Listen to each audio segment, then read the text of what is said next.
ಬೆಳಗಾವಿ ಜಿಲ್ಲೆಯಲ್ಲಿ ಕಾಂಗ್ರೆಸ್ ಯಾವ ರೀತಿ ಗೆಲ್ಲಬೇಕು ಅನ್ನೋದನ್ನ ಜಾರಕಿಹೊಳಿ ಅವರಿಗೆ ಸರಿಸಮನಾಗಿ ಮಾಡ್ಕೊಂಡು ಬಂದಂತ ಒಬ್ಬ ದಿಟ್ಟ ಮಹಿಳೆ. ಫೈಟ್ ಅಲ್ಲೂ ಕೂಡ ಈ ಮಟ್ಟಕ್ಕೆ ಬೆಳೆದಿದ್ದಾರೆ, ಮಂತ್ರಿ ಆಗಿದ್ದಾರೆ. ಒಬ್ಬ ಮಹಿಳೆ ಈ ಹಂತಕ್ಕೆ ಬೆಳೆಯೋದಿದೆಯಲ್ಲ, ಅದು ಸುಲಭದ ಮಾತಲ್ಲ. ಅದ್ರ ಹಿಂದೆ ತುಂಬಾ ಸ್ಯಾಕ್ರಿಫೈಸ್ ಅನ್ನೋದಿರುತ್ತೆ, ತುಂಬಾ ಡೆಡಿಕೇಶನ್, ಹಾರ್ಡ್ ವರ್ಕ್, ಈ ಥರದ್ದೆಲ್ಲ ಇರುತ್ತೆ. ಲಕ್ಷ್ಮೀ ಹೆಬ್ಬಾಳ್ಕರ್ ಸಂಘಟನೆಯಿಂದ ಬಂದಂಥವ್ರು. KPCC ಮಹಿಳಾ ಘಟಕದ ಅಧ್ಯಕ್ಷರಾಗಿ ಕೆಲಸ ಮಾಡಿರುವಂಥ ಅಪಾರ ಅನುಭವ ಲಕ್ಷ್ಮೀ ಹೆಬ್ಬಾಳ್ಕರ್ಗಿದೆ. 3 ವರ್ಷಗಳಲ್ಲಿ ಮಹಿಳಾ ಮತ್ತು ಮಕ್ಕಳ ಕಲ್ಯಾಣ ಇಲಾಖೆಯ ಸಚಿವರಾಗಿ ಮಾಡಿರುವಂಥ ಕೆಲಸ. ಯಾಕಂದರೆ ಗ್ಯಾರಂಟಿ ಸರ್ಕಾರ, ಗ್ಯಾರಂಟಿ ಯೋಜನೆಗಳು ಅನ್ನುವಂಥದ್ದು ಏನಿದೆಯಲ್ಲ, ಇದು ಲಕ್ಷ್ಮೀ ಹೆಬ್ಬಾಳ್ಕರ್ ಅವರ ಖಾತೆ ಮೇಲೇ ಡಿಪೆಂಡ್ ಆಗಿತ್ತು. ಮಹಿಳೆಯರು ಹೆಚ್ಚಿಗೆ ಇರುವಂಥದ್ದು, ಇವರು ಮಹಿಳೆಯರನ್ನ ಗುರಿಯಾಗಿಸಿಕೊಂಡು ಗ್ಯಾರಂಟಿಯನ್ನು ಮಾಡಿದ್ದು. ಮನೆ ಯಜಮಾನಿಗೆ 2,000, ಗೃಹಶಕ್ತಿ ಯೋಜನೆ, ಗೃಹಲಕ್ಷ್ಮಿ ಯೋಜನೆ, ಅದಾದಮೇಲೆ ಶಕ್ತಿ, ಮಹಿಳೆಯರಿಗೆ ಉಚಿತ ಬಸ್ ಪ್ರಯಾಣ, ಅದು ಮಹಿಳೆಯರಿಗೆ. ಹಾಗಾಗಿ ಗ್ಯಾರಂಟಿ ಯೋಜನೆ ಡಿಪೆಂಡ್ ಆಗಿದ್ದೇ ಮಹಿಳಾ ಮತ್ತು ಮಕ್ಕಳ ಕಲ್ಯಾಣ ಇಲಾಖೆಯಲ್ಲಿ. ಅದನ್ನು ಯಶಸ್ವಿಯಾಗಿ ನಿರ್ವಹಿಸಿದ್ದೀನಿ ಅಂತ ಲಕ್ಷ್ಮೀ ಹೆಬ್ಬಾಳ್ಕರ್ ಎಲ್ಲೋ ಹೇಳ್ತಾರೆ. ಅದರಲ್ಲೂ ಕೆಲವು ನ್ಯೂನತೆಗಳಿದ್ದಾವೆ. ಅದ್ರ ಬಗ್ಗೆನೂ ಇನ್ನೂ ಹೊಸ ಹೊಸ ವಿಚಾರಗಳು ಬರ್ತಾ ಇದ್ದಾವೆ. ಅತಿ ಹೆಚ್ಚು ಜನರಿಗೆ, ಅಂದರೆ ಅಸ್ತಿತ್ವವೇ ಇಲ್ಲದವರಿಗೆ ಕೊಟ್ಟಿದ್ದಾರೆ ಅನ್ನುವಂಥದ್ದು ಇವತ್ತು ಬ್ರೇಕ್ ಆಗಿದೆ. ಇಂಥ ವಿಚಾರಗಳು ಅಂತ ಬಂದಾಗ ಲಕ್ಷ್ಮಣ ಸವದಿಯವರು ಒಂದು ಹೆಜ್ಜೆ ಮುಂದೋಗಿ ನಿಲ್ತಾರೆ ಅಂತ ಅನಿಸುತ್ತೆ. ಯಾಕಂದರೆ ಲಕ್ಷ್ಮಣ ಸವದಿ BJPಯಿಂದ ಕಾಂಗ್ರೆಸ್ಸಿಗೆ ಬಂದಂಥವರು. ಲಕ್ಷ್ಮಣ ಸವದಿ ಬಂದಿದ್ದರ ಲಾಭ ಕಾಂಗ್ರೆಸ್ಸಿಗೆ ಆಗಿತ್ತು. ಲಕ್ಷ್ಮಣ ಸವದಿ ಕೂಡ DK ಶಿವಕುಮಾರ್ ಅವರಿಗೆ ಪರಮಾಪ್ತರು. ಮೊದಲ ಅವಧಿಯಲ್ಲೇ ಲಕ್ಷ್ಮಣ ಸವದಿಗೆ ಮಂತ್ರಿಗಿರಿ ಸಿಗಬೇಕಿತ್ತು, ಆದರೆ ಸಿಕ್ಕಿರಲಿಲ್ಲ. ಸುರ್ಜೇವಾಲಾ KC ವೇಣುಗೋಪಾಲ್ ಇಬ್ಬರು ಹೋಗ್ಬಿಟ್ಟು ಆತನಿಗೆ ಹೋಗಿ ಲಕ್ಷ್ಮಣ ಸವದಿಯವರ ಮನೆಗೆ ಹೋಗ್ಬಿಟ್ಟು ಅವರಿಗೆ ಮನವೊಲಿಸಿ ಮುಂದಿನ ಅವಧಿಗೆ ನಾವು ಅವಕಾಶ ಮಾಡಿಕೊಡ್ತೀವಿ ಅಂತ ಹೇಳಿ ಬಂದಿದ್ರು. ಈ ಎಲ್ಲದರ ನಡುವೆ ಇವರಿಬ್ಬರಲ್ಲಿ ಯಾರಿಗೆ ಸಿಗುತ್ತೆ, ಯಾರಿಗೆ ಬಿಡುತ್ತೆ, ಯಾರು ಹೆಚ್ಚು ಯಾರು ಕಮ್ಮಿ ಅನ್ನೋ ಲೆಕ್ಕಾಚಾರ ಹೈಕಮಾಂಡ್ ಯಾವ ದಿಕ್ಕಿನಲ್ಲಿ ಅಳೆಯುತ್ತೆ ಅನ್ನೋದನ್ನ ಕಾದು ನೋಡ್ಬೇಕು. ಅದರಲ್ಲೂ ಇಬ್ರು ಕೂಡ ಒಂದೇ ಸಮುದಾಯದ ನಾಯಕರು, ಒಂದೇ ಜಿಲ್ಲೆಗೆ ಸೇರಿರುವಂತಹವರು ಇವರಿಬ್ರು ಕೂಡ. ಯಾವ ರೀತಿ ಸಾಮಾಜಿಕ ನ್ಯಾಯ ಅನ್ನುವಂಥದ್ದು, ಅದರ ಜೊತೆಗೆ ಪ್ರಾದೇಶಿಕ ಸಮಾನತೆ ಎಲ್ಲಿ ಈಗ ಕನ್ಸಿಡರ್ ಆಗ್ತಾ ಹೋಗುತ್ತೆ ಅಂತ. ಎಸ್, ತುಂಬಾ ಇದು ವ್ಯಾಲಿಡ್ ಕ್ವಶನ್ ಅನ್ಸುತ್ತೆ ನಿಶ್ಚಿತ. ಯಾಕಂದ್ರೆ ಸಾಮಾಜಿಕ ನ್ಯಾಯದ ಪರಿಕಲ್ಪನೆ ಅನ್ನುವಂಥದ್ದು, ಆಮೇಲೆ ಪ್ರಾದೇಶಿಕ ಅಸಮಾನತೆಯನ್ನು ಹೋಗಲಾಡಿಸುವಂಥದ್ದು. ನಾವು ಮೊದಲ ಬಾರಿಗೆ 13 ಜನ ಸಚಿವ ಸಂಪುಟದಲ್ಲಿ ಯಾರ್ಯಾರು ಅವಕಾಶ ಪಡೆದಿದ್ದಾರೆ, ಅದರಲ್ಲಿ ಒಂದು 6 ಜನ ಬೆಂಗಳೂರವರು ಇರೋದನ್ನು ನೋಡಿದ್ದೀವಿ. 6 ಜನ ಬೆಂಗಳೂರವರು ಕೊಟ್ಟಾಗ ಬೇರೆ ಬೇರೆ ಜಿಲ್ಲೆಗಳಿಗೆ ಏನು ಕೊಡ್ತಾರೆ ಇವರು ಅನ್ನೋಂಥ ಪ್ರಶ್ನೆಗಳನ್ನು ನಾವು ಕೂಡ ಮಾಡಿದ್ದೀವಿ. ಹೀಗಿದ್ದಾಗ ಪ್ರಾದೇಶಿಕ ಸಮಾನತೆ ಅನ್ನುವಂಥದ್ದು ತುಂಬ ಇಂಪಾರ್ಟೆಂಟ್. ರಾಜ್ಯದ ಎಲ್ಲ ಜಿಲ್ಲೆಗಳಿಗೂ ಅವಕಾಶಗಳು ಸಿಗಬೇಕು ಅಂತ. ಒಂದೇ ಜಿಲ್ಲೆಯಿಂದ ಇಬ್ಬರಿಗೆ ಕೊಡೋಕ್ಕಾಗಲ್ಲ. ಅವರಿಗೆ ಸೌದಿ ಅವರಿಗೆ ಲಕ್ಷ್ಮೀ ಹೆಬ್ಬಾಳ್ಕರ್ ಇಬ್ಬರಿಗೂ ಕೊಡೋಕ್ಕಾಗಲ್ಲ. ಯಾಕಂದರೆ ಒಂದೇ ಜಿಲ್ಲೆಯಿಂದ ಎಷ್ಟು ಜನರಿಗೆ ಕೊಡ್ತಾರೆ, ಈಗಾಗಲೇ ಜಾರಕಿಹೊಳಿ ಅವರು ಇರೋದ್ರಿಂದ 3 ಜನಕ್ಕಂತೂ ಕೊಡೋಕ್ಕಾಗಲ್ವಲ್ಲ. ಹಾಗಾಗಿ ಇಬ್ಬರಿಗೆ ಕೊಡೋದು ಬೆಳಗಾವಿಯಲ್ಲಿ. ಇಬ್ಬರಲ್ಲಿ ಒಬ್ಬರಿದ್ದಾರೆ, ಇನ್ನೊಬ್ರು ಯಾರು ಅನ್ನೋಂಥದ್ದು ಪ್ರಶ್ನೆ. ಈಗ ಈ ಚರ್ಚೆಯ ಮೂಲ ಉದ್ದೇಶ ಅನ್ನೋದು ಇಬ್ಬರಲ್ಲಿ ಯಾರು, ಸೌದಿನ ಹೆಬ್ಬಾಳ್ಕರ್ ಅನ್ನುವಂಥದ್ದು. ಮತ್ತೊಂದು ಇಬ್ಬರು ಒಂದೇ ಸಮುದಾಯದವರು. ಎಸ್, ಇಬ್ಬರು ಕೂಡ ಲಿಂಗಾಯತ ಸಮುದಾಯದವರು. ಆದರೆ ಹೆಂಗಾಗುತ್ತೆ ನಿಶ್ಚಿತ, ಈ ಲಿಂಗಾಯತ ಸಮುದಾಯದಲ್ಲಿ ಇಬ್ಬರದು ಮತ್ತೊಂದು ಪಂಗಡಗಳು.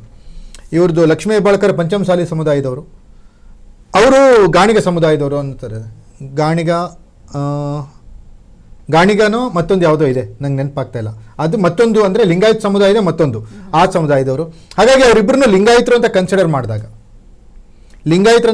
ಮಾಡಿದಾಗ ಯಾರಿಗೆ ಮಣೆ ಹಾಕುತ್ತೆ ಹೈಕಮಾಂಡ್ ಅನ್ನುವಂಥದ್ದು ಗೊತ್ತಾಗಬೇಕಿದೆ. ಅದರಲ್ಲೂ ನೀವು ಹೇಳ್ತಾ ಇದ್ರಿ ಈಗಾಗಲೇ ಏನು ಇಬ್ರು ಕೂಡ ಜೊತೆಗೆ ಡಿಕೆಗೆ ಆಪ್ತರು, DK ಬಣದವರು ಅಂತ ಹೇಳಿ. ಈಗ DK ಶಿವಕುಮಾರ್ ಅವರು ಇಲ್ಲಿ ಯಾರಿಗೆ ಮಣೆ ಹಾಕ್ತಾರೆ ಅನ್ನುವಂಥದ್ದು ಒಂದು, ಜೊತೆಗೆ ಇಲ್ಲಿ ಒಬ್ಬರನ್ನ ಕೈ ಬಿಡಲೇಬೇಕಾದಂತಹ ಅನಿವಾರ್ಯತೆ, ಇಕ್ಕಟ್ಟಿನ ಪರಿಸ್ಥಿತಿ ಕೂಡ ಈಗ DK ಶಿವಕುಮಾರ್ ಅವ್ರಿಗೆ. ಅಕ್ಷರಶಃ ಇದನ್ನ ಯಾವ ರೀತಿ ಹ್ಯಾಂಡಲ್ ಮಾಡ್ತಾರೆ ಅನ್ನುವಂಥದ್ದು ಒಂದ್ ಕಡೆ ಆದ್ರೆ, ಇದು ಪಕ್ಷದ ಮೇಲೆ ಯಾವ ರೀತಿ ಪರಿಣಾಮ ಬೀರುತ್ತೆ ಅನ್ನುವಂಥದ್ದು ಮತ್ತೊಂದ್ ಕಡೆ. ಏನಾಗುತ್ತೆ ಅಂದ್ರೆ, ಇಲ್ಲಿ ಇಬ್ಬರಲ್ಲಿ ಒಬ್ಬರನ್ನ ತಗೊಳ್ಬೇಕಾಗತ್ತೆ, ಒಬ್ಬರನ್ನ ಬಿಡಬೇಕಾಗತ್ತೆ. ಇವರಿಬ್ಬರಲ್ಲಿ ಒಬ್ಬರನ್ನ ಬಿಟ್ರೆ ಅದು ಪಕ್ಷದ ಮೇಲೆ ಪರಿಣಾಮ ಬೀರುವಂಥದ್ದೇ. ಆ ಲಾಸ್ ಅನ್ನ ಯಾವ ರೀತಿ ಇವರು ಸರಿಪಡಿಸ್ಕೊಳ್ತಾರೆ ಅನ್ನೋದು ಇಂಪಾರ್ಟೆಂಟ್. ಅದಕ್ಕೆ ಪ್ಲಾನ್ ಬಿ ಏನ್ ಮಾಡ್ಕೋತಾರೆ ಅನ್ನುವಂಥದ್ದು. DK ಶಿವಕುಮಾರ್ ಅವ್ರಿಗೆ ಇಬ್ಬರು ಪರಮಾಪ್ತರು, ಕರೆಕ್ಟ್. ಯಾಕಂದ್ರೆ ಸಿದ್ದರಾಮಯ್ಯನವರು ಲಕ್ಷ್ಮಣ ಸವದಿ ಅವರನ್ನ ಅಷ್ಟು ಇದು ಮಾಡಿರಲಿಲ್ಲ. DK ಶಿವಕುಮಾರ್ ಅವರೇ ಲಕ್ಷ್ಮಣ ಸವದಿ ಅವರನ್ನ ಮನವೊಲಿಸಿ ಕಾಂಗ್ರೆಸ್ಗೆ ಕರೆದುಕೊಂಡು ಬಂದಿದ್ದು. ಆಮೇಲೆ ಅವ್ರಿಗೆ ಸೂಕ್ತ ಸ್ಥಾನಮಾನವನ್ನು ಕೊಡ್ತೀವಿ ಅಂತ ಹೇಳಿರೋದು. ಒಂದು ನೋಡಿ, ನೀವು ಗಮನಿಸಿ, BJPಯಲ್ಲಿ DCM ಉಪಮುಖ್ಯಮಂತ್ರಿ ಆಗಿದ್ದಂಥವ್ರು, ಕಾಂಗ್ರೆಸ್ಸಿಗೆ ಬಂದ್ಮೇಲೆ ಅವರಿಗೆ ಮಂತ್ರಿ ಸ್ಥಾನವನ್ನು ಕೂಡ ಕೊಟ್ಟಿಲ್ಲ. ಅವ್ರ ನಿರೀಕ್ಷೆ ಏನಿರುತ್ತೆ ಅಂದರೆ, ಅಲ್ಲಿಗಿಂತ ಏನಾದರೂ ಒಂದು ಹೆಚ್ಚಿನ ಸ್ಥಾನ ಸಿಗುತ್ತಾ, ಅದು ಸಿಕ್ಕಿಲ್ಲ ಅಂದರೆ ಅಟ್ಲೀಸ್ಟ್ ಅಲ್ಲಿಯ ಸರಿಸಮಾನವಾದ ಸ್ಥಾನಮಾನ ಏನಾದರೂ ಸಿಗುತ್ತಾ ಅನ್ನುವಂಥದ್ದು ಇರುತ್ತೆ. ಅಲ್ಲಿಯ ಸರಿಸಮಾನವಾದ ಸ್ಥಾನಮಾನ ಅವ್ರಿಗೆ ಸಿಕ್ಕಿಲ್ಲ ಅಂತಂದಾಗ ಅವ್ರಿಗೆ ಬೇಜಾರಾಗೋದು ಸಹಜ ಅಲ್ವಾ.